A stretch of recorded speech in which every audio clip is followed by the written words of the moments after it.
محترم سامعین محفل السلام علیکم۔ آج مجھے جس موضوع پر روشنی ڈالنے کا موقع ملا ہے وہ ہے تعلیم بنیادی حق۔ اگر بچوں کے بنیادی حقوق کے بارے میں بات کی جائے تو بچوں کا سب سے پہلا اور بنیادی حق تعلیم ہے۔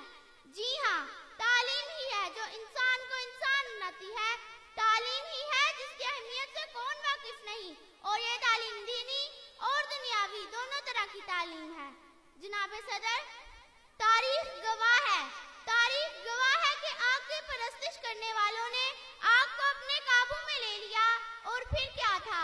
اوپر دیکھا آسمان نظر آیا، آسمان میں چاند نظر آیا، چاند میں انسان نظر آیا، پوچھا ماجرا کیا ہے؟ جواب ملا انسانی ترقی ہوئی ہے۔ نیچے دیکھا زمین نظر آئی، زمین میں سمندر نظر آیا، سمندر میں گہرائی نظر آئی، گہرائی میں انسان نظر آیا، پوچھا ماجرا کیا ہے؟ جواب ملا انسانی ترقی ہوئی ہے۔ اور یہی ترقی چیخ چیخ کر کہہ رہی ہے تعلیم سکھاتی ہے جینے کا سلیقہ، اور یہی تعلیم ہمارا بنیادی حق ہے، ہمارے ملک کے بچوں کا۔ محترم جناب صدر، قانون نافذ کرنے والے اداروں نے نوج رائٹ کے نام سے ایک کتاب پرورش کی ہے جس میں صاف صاف لکھا ہے کہ ایز اے پاکستانی سٹیزن بچوں کا پیدائش کے ساتھ ان کا سب سے پہلا اور بنیادی حق تعلیم ہے، اور ہمارا آئین پاکستان آرٹیکل 25A کے تحت ضمانت دیتا ہے کہ پاکستان کے ہر بچے کو 16 سال کی عمر تک مفت تعلیم دی جائے گی۔ مگر اس کے باوجود فگرز کے مطابق بہت افسوس سے کہنا پڑتا ہے کہ پاکستان میں بھی 2 کروڑ بچے اسکولوں سے باہر ہیں، اور اس کے بارے میں حکومت کو اقدامات کرنے کی ضرورت ہے۔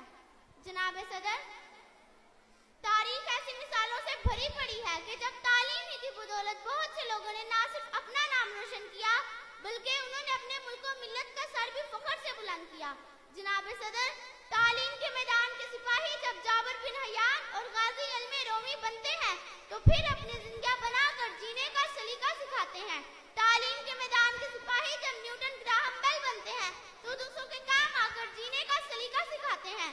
تعلیم کے میدان کے سپاہی جب رہنما بنتے ہیں تو سر سید احمد خان محمد علی جناح بن کر قوم کو جینے کا سلیقہ سکھاتے ہیں۔ تعلیم کے میدان کے سپاہی جب موسیقار، قلمکار اور فنکار بنتے ہیں تو پھر سلطان القسیمی سے لے کر انور مقصود کی صورت میں امن کا پیغام دے کر جینے کا نیا ڈھنگ سکھاتے ہیں۔ اور یہ اعلان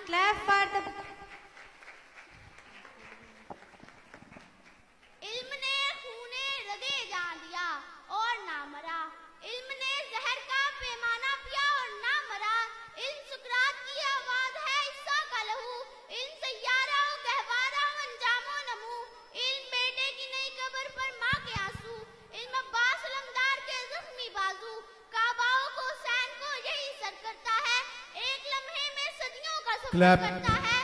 کلیپ فار فاطمہ بطول۔ علم طالب کو طلبتے ہی اصلاح دیتا ہے اور جہل انسان کو بجہل بنا دیتا ہے۔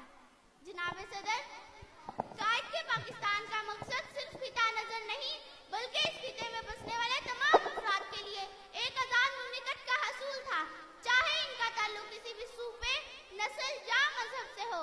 قائد کے پاکستان کا مقصد اس خطۂ ارض کے لوگوں کو اسلام کے اصولوں کے مطابق آزادی کے ساتھ اپنی زندگی گزارنے کا موقع فراہم کرنا تھا، اور جہاں مسلمان تہذیب و تمدن کو زندہ رکھ سکے اور جہاں اسلام کے اصولوں کا تحفظ کیا جا سکے، قائد کے پاکستان کا مقصد تبھی پورا ہو سکے گا جب پاکستان کا ہر بچہ پڑھ لکھ کر اپنے پاؤں پر کھڑا ہو جائے گا، اور ایسا تبھی ممکن ہوگا جب پاکستان کے بچوں کو ان کا بنیادی حق دیا جائے گا۔ تعلیم ہی کی بدولت بچوں کو یہ پتہ چل سکے گا کہ اس کی کوئی منزل ہے، کوئی نظریہ ہے، کوئی نصب العین ہے، کوئی مقصد حیات ہے۔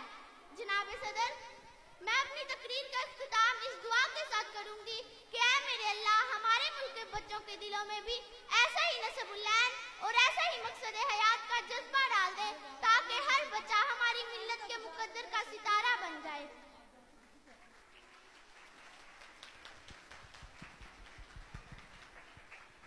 اقبال نے کیا خوب کہا ہے، کوئی قابل ہو تو ہم شان کئی دیتے ہیں، کوئی قابل ہو تو ہم شان کئی دیتے ہیں، ڈھونڈنے